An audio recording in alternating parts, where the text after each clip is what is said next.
Okay, this is exercise 3.9 from Mathscape, volume of a sphere.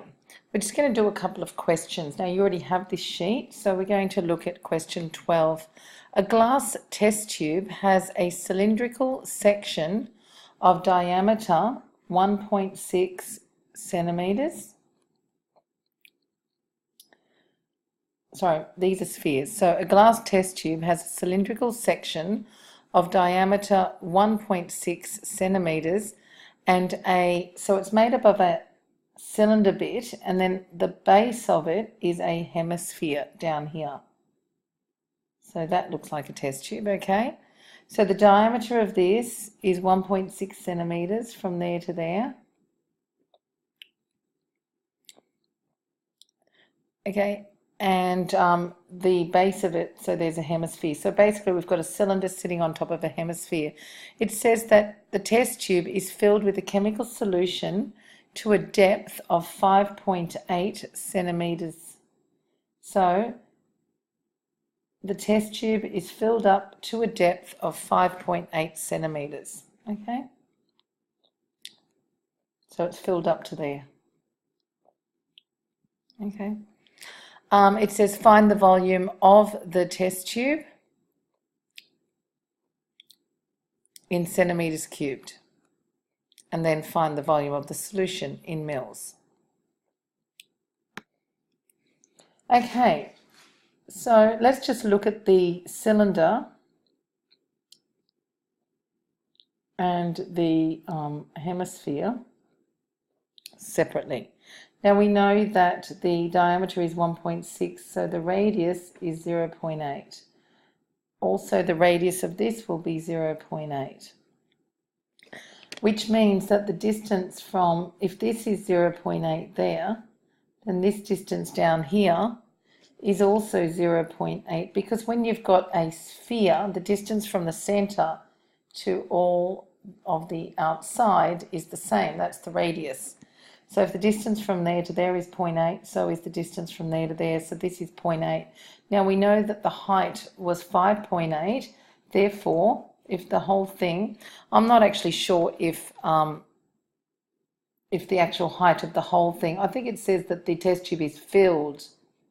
It's filled up to the top to a depth of 5.8. I mean, it doesn't matter if it's filled to the top or not, but this is 5.8. So if this bit's 0.8, then the cylinder bit is 5 centimeters. Okay, so once you've done that, you'll be able to work out the volume of the test tube by working out the volume of the cylinder and the volume of this hemisphere. So volume of a cylinder is pi r squared h, which is pi times 0.8 squared times 5. And working that out, we get 0.8 squared times 5, which is 3.2.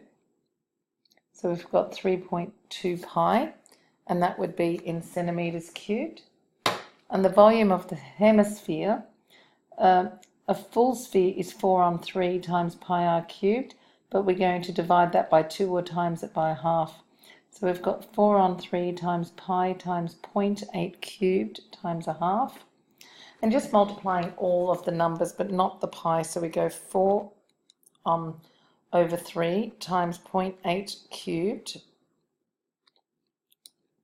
and times that by 0.5, and expressing that as a fraction, if you want it in exact form, it's 128 over 375 pi. So therefore the volume of the test tube is going to be those two added together. So it's going to be 3.2 pi plus 128 over 375 pi, which is 3.2 plus 128 over 375.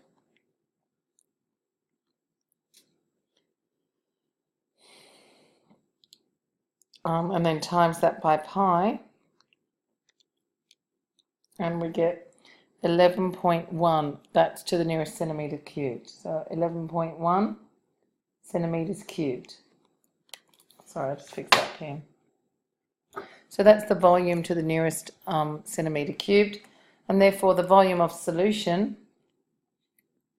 Now we know that 1 centimetre cubed equals a mil. So 1 centimetre cubed equals 1 mil.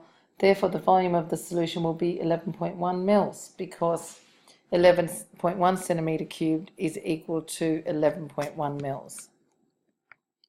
Question 13. Now it says a sphere of radius r centimetres fits tightly into the cylinder. So it fits exactly in. Now if that is r, it means that the distance up there is r and the distance down here is r. Therefore, the height of the cylinder will be 2 lots of r, will be r plus r. So the height of the cylinder is 2r. Okay, so a sphere of radius r fits tightly into a cylinder. Find an expression for the height of the cylinder in terms of r. We've just done that. So height, actually I'll put it down here. H equals 2 times r, which is 2r. Okay, the next part of the question. Part B. It says to show that the volume of the cylinder is 2 pi r cubed. Now volume is pi r squared times h. That's the volume of a cylinder. But we're going to replace the h with 2r. So it's pi r squared times 2r, which is 2 pi r cubed. That's part B. Now for part C here. Write down the volume of the sphere in terms of r. So part C, volume of the sphere is just the formula, 4 on 3 pi r cubed. Part D says find in simplest form the ratio of the volume of the sphere to the volume of the cylinder. So volume of sphere to volume of cylinder. Now the sphere is 2 pi r cubed and the cylinder is 4 on 3 pi r cubed. Now the pi r cubes are the same, so therefore the ratio is 2 is to 4 on 3. Because you can, if you want, so you're looking at what's, you can divide both sides by pi r cubed and you'll just get 2 is to 4 over 3. Now we want to get rid of the denominator here, and the way to get rid of that is to multiply both sides by 3. So I'm multiplying the 2 by the 3 and the 4 on 3, by 3. Okay, that way we get rid of the divide by 3, opposite is to times 3. So we must do the same thing to both sides. So therefore the ratio is 6 is to 4. Okay, so therefore that's the ratio in simplest form of the volume of the sphere to the volume of the cylinder. And the last question says, if the cylinder has a volume of 24 pi centimeters cubed, what is the volume of the sphere? Now, we can see, so for part E, volume of sphere, the ratio of the volume of the sphere to the volume of the cylinder is 6 is to 4. Now that means that the sphere's volume is bigger than the cylinder's volume. And if you actually simplify this, actually that's not completely simplified. 6 to 4 can be simplified to 3 to 2 if you divide both sides by 2. So I'm just going to put that the volume of the sphere, ratio of volume of sphere to cylinder is 3 is to 2. So if the cylinder has a volume of 24 pi, so I'm just going to put that underneath. If the volume of this is 24 pi, then this is the ratio. Then we have to work out the volume of the sphere. So this is the sphere, that's the cylinder. This is the sphere, that's the cylinder. Well, we say to ourselves, how do we go from 2 to 24 pi? Well, we multiply by 12 pi. So therefore, volume of the sphere will just be 3 times 12 pi, which is 36 pi. Sorry, you can't see what I'm doing. So this is the ratio 3 to 2, but we know that the volume of the cylinder is 24 pi. So how do we get from 2 to 24 pi? We times it by 12 pi, so we times the 3 by 12 pi and we get 36 pi. The other thing you can say is that the sphere is actually 1.5 times bigger than the cylinder, because 2 times 1.5 is 3. So we can say that the sphere is 1.5 times the volume of the cylinder. So therefore, volume of the sphere equals 1.5 times 24 pi, and if you do that, you also get 36 pi. So there are a few ways of doing that. Now, if you can't see that the sphere is 1.5 times bigger, the ratio 3 to 2, if I divide both sides by 2, I get 1.5 is to 1. So therefore, this is the sphere, and that's the cylinder. The sphere is 1.5 times bigger than the cylinder, if you just simplify that ratio. Okay? All right. Okay, now this is the last question. It says that a sphere, and a cone fit tightly into 2 identical cylinders. And it says, show that when the volume of the cone is added to the volume of the sphere, the result is equal to the volume of the cylinder. So all you want to really do is work out the volume of the cone and the volume of the sphere, add them together, and show that they're equal to the volume of the cylinder. So I'm going to start by working out the volume of the cylinder first. So the volume of the cylinder, I'm going to just look at the diagram, and we've got a height of 2r and a radius of r. So volume is pi r squared times h. So it's pi r squared times the height is 2r, which is 2 pi r cubed. So I've done the volume of the cylinder. Next thing to do, which might be the easiest next thing to do, would be the volume of the sphere. And the volume of a sphere is 4 on 3 pi r cubed. Because if we look at the sphere that we've got just over here, there's the sphere. It's got radius r, and the formula is 4 on 3 pi r cubed. So we've done those two.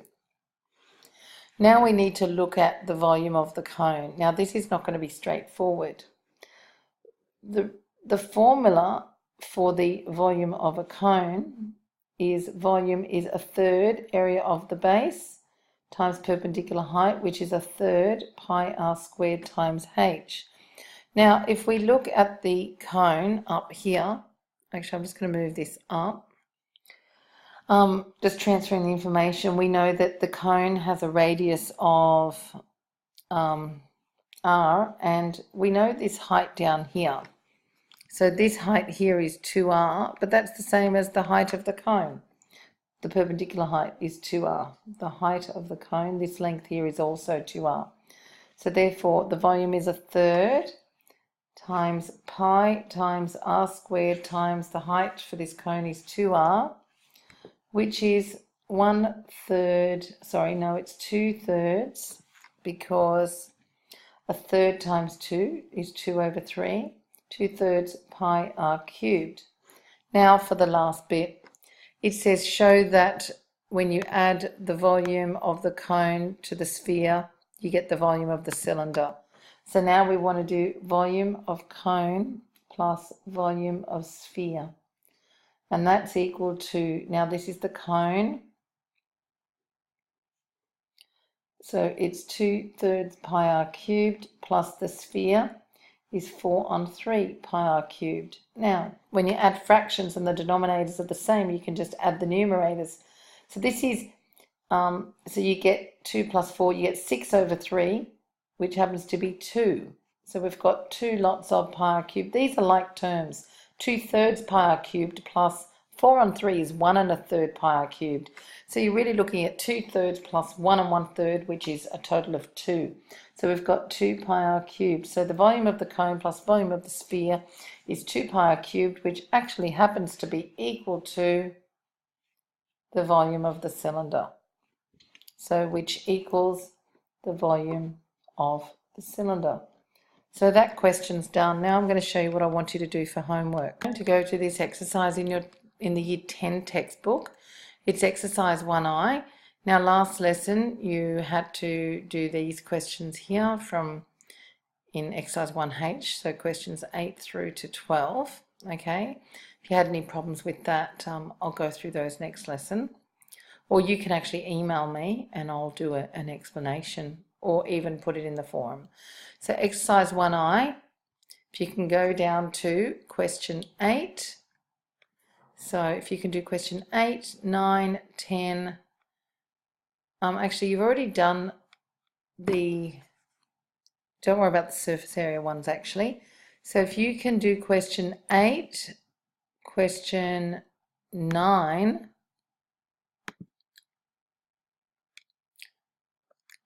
question 11, I think you may have already done 11. If you had problems with 11b, don't worry, the diagram's not very clear. I think you've already done 11. Don't worry about 12 because that's surface area. But and if you can do 13. So I want you to do question 8, 9. Actually do 10 because it'll be good practice for surface area. So 8, 9, 10, 13. You don't have to do 14, we've already done that. And I'm hoping you've already done 15 before as well. If you could do 16, and I'll get you to do 18 and 19, 20 and 21, and that'll do. So I'm not sure if I'll just pause and I'll write it down. Size 1I from the Year 10 text. Question 8, 9, 10, 13. Not sure if you've already done 15. If you haven't, could you please do it? 16, 18, 19, 20 and 21. I know that there's a fair bit there, but you've got until Friday to complete it. Thank you.